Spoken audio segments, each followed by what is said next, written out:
expedite this. I know that after the Texas State game, you talked about the team having success and going on the road with that element in play. Is that going to be the message, you think, this week, to just having success, playing better on the road, aside just from the normal game plan? Yeah, definitely, playing on the road and then a really good opponent. This team has 2 losses by 4 points total. Otherwise, they'd be undefeated in the top 15 team in the country if you flip 4 points in their season, which is crazy to think about, but that's the sport. So, finical it is. I think that's the right word. It's close. But that's how close it is for them being undefeated. So we got a great challenge ahead of us.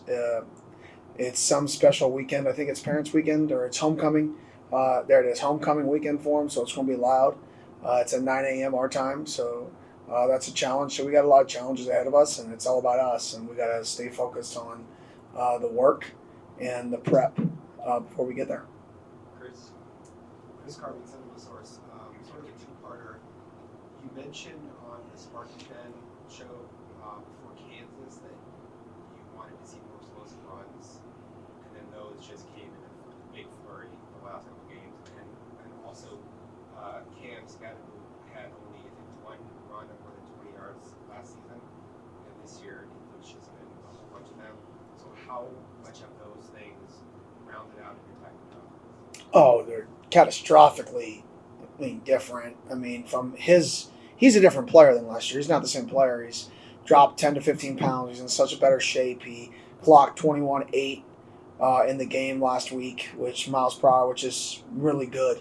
Last year, if he hit ever a 20, it was awesome. More than likely, he was in the 19s. And now he's on the verge of hitting 21 in week 6 in the fourth quarter. And then on top of that, I think the explosive runs, we're better up front. Our guys are giving better effort.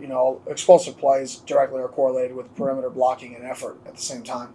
So I think the combination of we're better up front, he's a better version of himself, we're giving more effort. I think it's just a combination. And then, with DeCarlos playing more in the first half, I think he's been fresh in the fourth quarter of games, which is when most of these explosive runs have been rattled off, is in these fourth quarters when teams maybe are a little tired or fatigued from us running the ball earlier, and then he still has 7 to 8 carries left in him at a pretty high level, and then he kind of takes advantage of it. Coach Richard Science, Fox 10, good to see you. Just wanted to ask you about that moment after the game when you kind of disappeared into the student section with the crowd. What's the reaction you've been getting from that, and what was that like?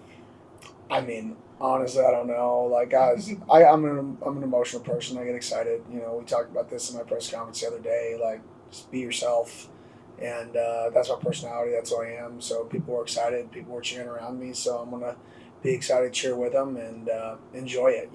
It's hard to win in college football. You better enjoy them, and then you better be able to rebalance yourself to get right back to work. And but you better enjoy the moments. What's the point of living if you don't ever have fun and you don't ever enjoy the success when you put in work? And that's kind of what I told the guys in the locker room after the game as well. Yeah, you said, be yourself. It's obvious that these are authentic and organic moments. What's it like to see these kids come to this program when it's easy to take the easy way out nowadays, but these kids knew what was at stake coming here, and then to put in the work and then enjoy a moment like this with you? Yeah, it's awesome. And, the process is always more important than the result, right? We're process driven. Like, success to us is being the very best you can be all the time at whatever you're doing. That's how we define it. But I always tell guys life and games are filled with moments, right? You either win the moment and you pick the ball off like Caleb and you win the game, and then you get to celebrate a moment, or you miss that moment and then you don't celebrate because you lose the game. And it's so close. But if you get distracted with are you good or bad based off of a few moments, right, then you're going to wind up losing a lot more than you should win. And I think that's what people mean by when they say you have to stay the course and you can't be results driven, is you have to enjoy the moments. I firmly believe that. But you also have to be honest with yourself and say, we're 10 plays away from being 1-5. And if you have those real conversations that if these moments would have gone a different direction, right, we could have a 2-5. We could have a whole different season. Or what is that, 2-4? Bad math. And I think, but for us, I think that's really the key is enjoy the moments, embrace the moments, but don't get distracted by the moments, and you got to get back to work. Very back, Jordan. Like a Shortham Sports 360 AZ, I've seen this term pop up a few times on social media. I wanted to, hopefully you can provide some context to Hot Diggity Damn. Yeah, I don't even know where I learned that, but I said it in a team meeting once, and everybody thought it was funny, and I don't know, I guess I've said it for a while. I mean, I don't know where I learned it. I don't know probably learned it somewhere. It's probably an old term or something, but yeah, hot diggity damn. That's what I say when I get excited. Like, hot diggity damn. That's crazy. Like, I don't know. I wish I had more of a story for you other than that. So the guys laugh at me, They know I'm a nerd and old school, no swag, all that stuff. They know that's me, so it's part of it. And that's kind of become a rallying cry of sorts. I wouldn't say a rallying cry, more like laughing at me, not with me. Deal. I'd say whatever you call that. Let's go with Nick. Okay, Nick King from 3TV CBS 5. Wondering how much you've been hearing from people outside the program and what you've been hearing about, wondering about Cam. Oh yeah, I mean people are fired up about him. Obviously how hard he plays and the plays that he's making, specifically in the fourth quarter of games. Whether it's on kickoff or not. So people are fired up about him. Kim knows I'm probably going to be his hardest critic, and I'm probably going to be the person that's hard on him the most of anybody. So I don't really tell him all the good things people say. But people are saying a lot of good things, and it's, like I said, testament to him. I told people that I believe before the season started, how much work he's put in to put his body in a position to go do what he's doing. So people who think he's flipping a switch right now and then going out and playing well, you didn't see the work that he put in and the time and the commitment that he made to not only change his body, change his physical ability, but to also change his mindset. And it's a lot harder to change your mindset when you've been doing something at a high level like he had for so long. And so testament to him. All the success is on him. I mean, he's making unbelievable plays out there. Very bad, Blake. Hey, Coach Blake, even some of the source. Do you have any injury updates on some guys who were out last week that may be back? No, most of the guys that were out last week are probably going to be out. We got to see. They're going to try to work their way back this week, but more than likely, I'd say they'd be out. But we haven't really run around yet this week, so there hasn't been a real assessment. Maybe you get a Watley back or maybe you get a Tate back. Potentially no chance on Relique yet. There's not worth it with a bye coming up. So maybe you get those guys back depending on how they feel. But leading up into a bye, you never want to, especially some certain types of injuries, you never want to, ever force a kid in. But you definitely want to play a little bit conservative when you can get 2 extra weeks after to maybe get somebody completely healthy for the long haul. Michael. Coach, obviously, 2 interceptions by Caleb, the interception by Keith. I know last season talked about, it took a little bit to get turnovers and they come in bunches. But looking back, obviously, to the first game, the Wyoming game, the first touchdown of the season being a defensive touchdown. How do you feel it's, obviously helped the defense, but just is it one of those things that starts and just comes in bunches? Yeah, definitely. I mean, a few of those, like I said, some turnovers are lucky, and then some are you just continue to work and punch the ball out and around the ball and you give effort. I don't think those are the lucky ones. Sometimes the quarterback throws you the ball. To be honest, I think those are the lucky ones. They threw it to you and you caught it, right? I think the ones that are hard are the ones where you knock a ball out or the ball is loose and your effort was the reason that you fell on it. I think those are the ones that you can create through effort and intensity. But Caleb did a great job reading eyes in the game and, both zone coverages, which he's a quarterback eyes guy. And he's a veteran, and he made 2 great plays. And same with Keith. After he got the caution tape out of his pants to start the game, it was nice. Mike over to Ryan. That wasn't a joke. He had the caution tape in his pants.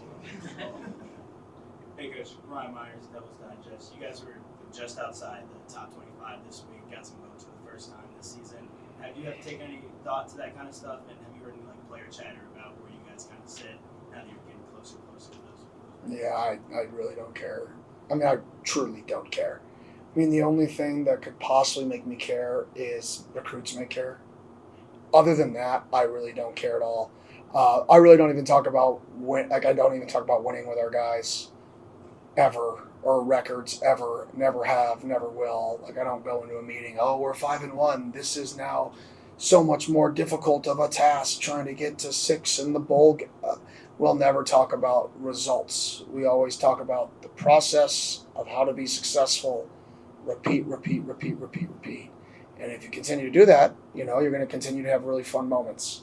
If you get lost in the moments, your fun moments are going to disappear, and the bad moments are going to show up more. So let's just stay focused on us and stay focused on the process. To kind of follow up with that, then, how do you feel about this game in terms of like the Utah game, in terms of like where you guys have kind of elevated as a program and that kind of like yardstick of like, oh, maybe we're at this portion now, we've hit a different hump? Yeah, I think that's a good question. I think for us, it just shows that we're in the right direction. I think when I always say Utah, in my opinion, is a standard, what I mean is their top to bottom consistency to sustain success and sustain a high level program is impressive. And that's the part when I say, they're the model. It's not, oh, you can't beat a Utah team. It is, how do you consistently be a team that's always upper echelon, consistently be a team who wins 5 or 6 games at home every year because the crowd is so loud. Teams have to go on silent cadence. Every single play, you have to be on silent cadence when you're in those stadiums. And there's a direct relationship between that and winning. And how do you create sustainability with your coaching staff and your assistants? They've created that, and that's what's created their sustainability. So it's not Utah as the team, it's Utah as the program that they've built. And I definitely think it shows the direction that our team is heading. But we have a long way to go just in general before we can be that program that's years away of stability. Max in the back. Hey, Kenny, Max Pitt, Arizona State. I just saw you. I know. We get to as you're getting in your car. Talked about this week, and specifically the program like Cincinnati with Coach Satterfield and with their quarterback Brandon Sorsby.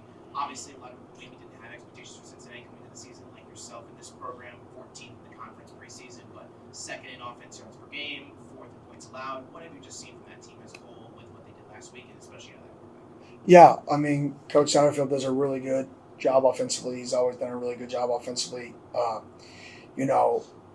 Wide zone team, play action shots, move the pocket, move the quarterback, throw to their tight ends, solo their best wideout up and try to win one-on-ones, create angles in the running game. Like, he does a phenomenal job offensively. It's not the wide open spread world. It's not we're going to run it directly at you with the same scheme.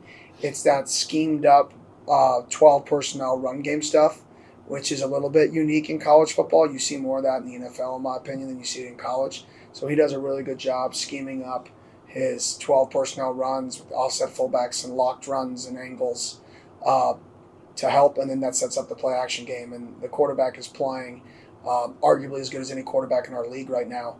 His efficiency is through the roof.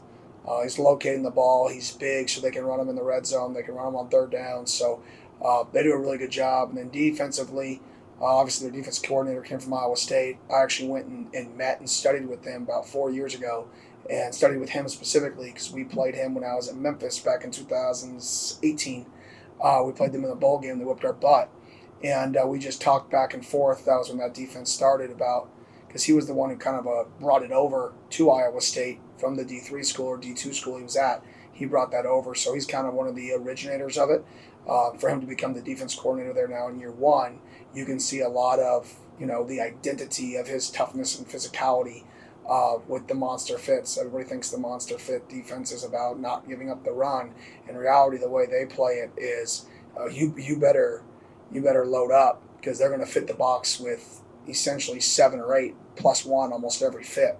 And they may be from depth, but they're going to be violent and they're going to be physical. And kudos to him because he's got those guys playing hard. Front, Damon. Hey, Kenny. Damon Allred, Arizona Sports. Expanding off that, with Shaman and Justin both being former Bearcats, are there conversations to be had about their inside perspective as well as their approach going into this week? No, to be honest. Different staff, for them, different defense coordinator. So for me, it's not really the more the conversations is, or can you emotionally handle going back home to play? Like, just do your job. Like that piece of it, more than anything for me, is like this isn't about you, this is about us, and I'll eventually have that conversation if I think it's needed. But both those guys couldn't be happier with both of those guys in our football team. Sometimes when you recruit kids out of the portal, people don't like kids leaving their program. And sometimes, they spill milk and there's not even from coaches, but people around the program or scouts that go there. And both those kids have been nothing but unbelievable workers, unbelievable people, super intelligent, joy to have in the building, impact players on game day. So I couldn't be more fired up that both those guys are on our team and are representing ASU football. Jordan in the back. There was a lot of talk last week about the challenges that come with playing on a short week. Now that you're on the other side of that, but also have a 9 a.m. game on Saturday, how does that extra day affects the way you are able to prep and get the guys ready for a unique time for them? Yeah, no doubt. I mean, if you look at the right now in college football, traveling 3 time zones and the win percentage, like I told our guys, is very, very, very low. If you just looked at that, you didn't even look at the football teams. You just said, who's traveling 3 time zones? And you bet on the other team.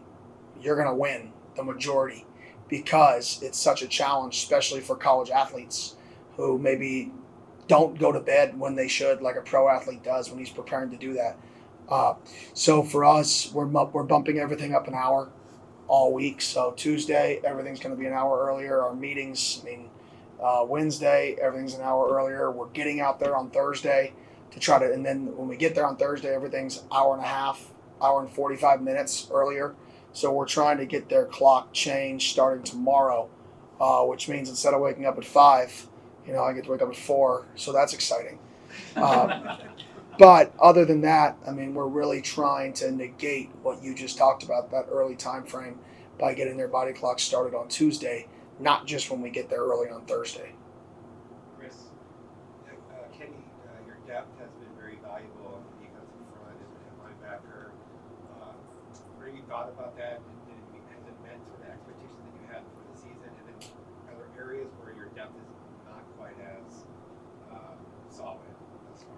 Yeah, I definitely feel like the D-line and the linebacker depth has been awesome. Safety depth, even though you can't really rotate safeties as much. But the D-line and the linebacker depth has been huge for us. We've almost lost one D lineman for one game, or at least a portion of a game. I think there's everybody but Elijah, for the most part, has been out at some point, and we haven't skipped a beat. And that's a testament to the depth. And then linebacker, the same boat. Tate's been out, Crook's been out. You just saw Keyshawn out.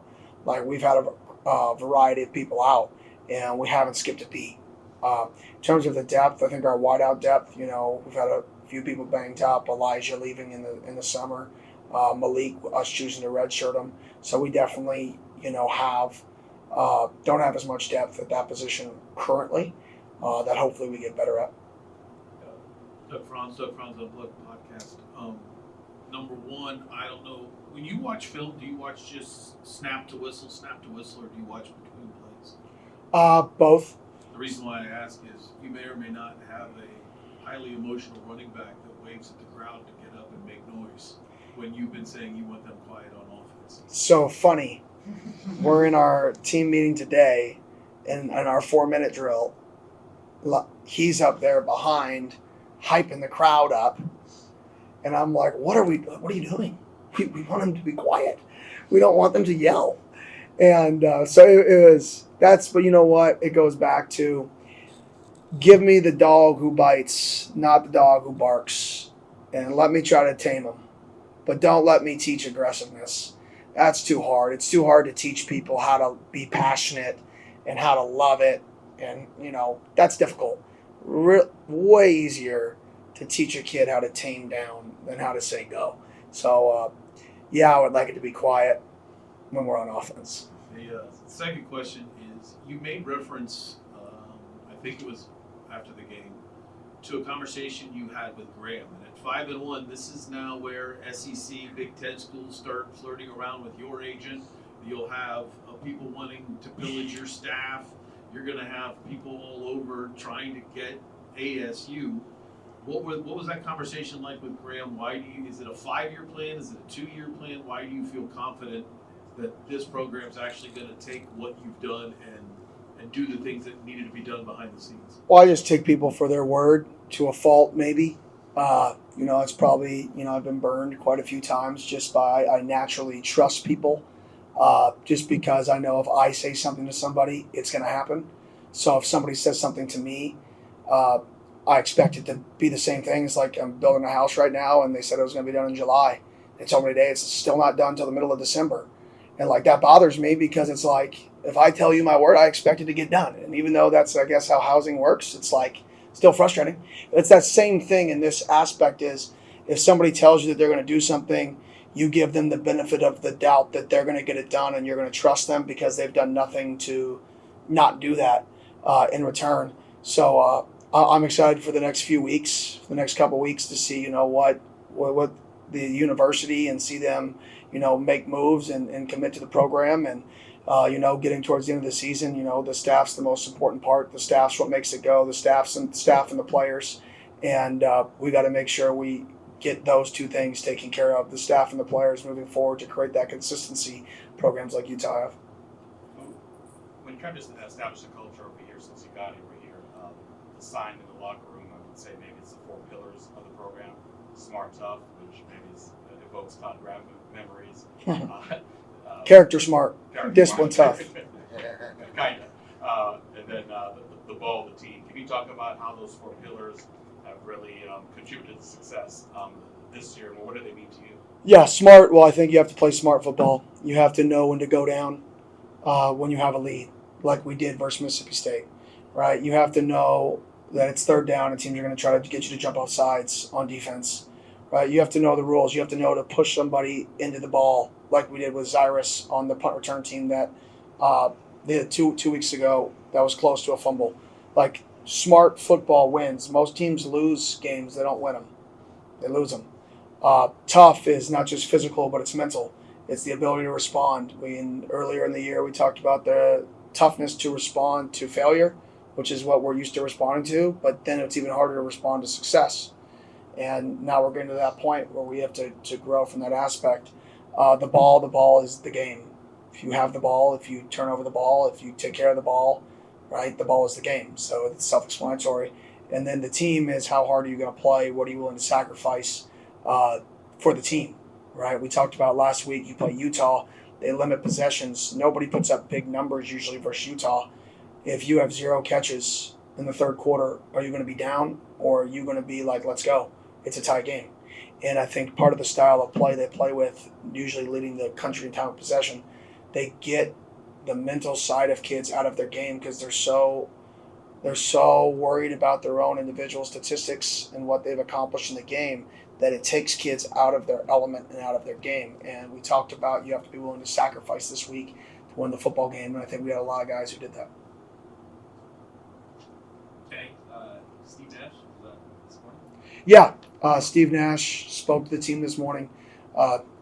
I wanted a guy to come speak to the team. Listening to me all the time gets monotonous.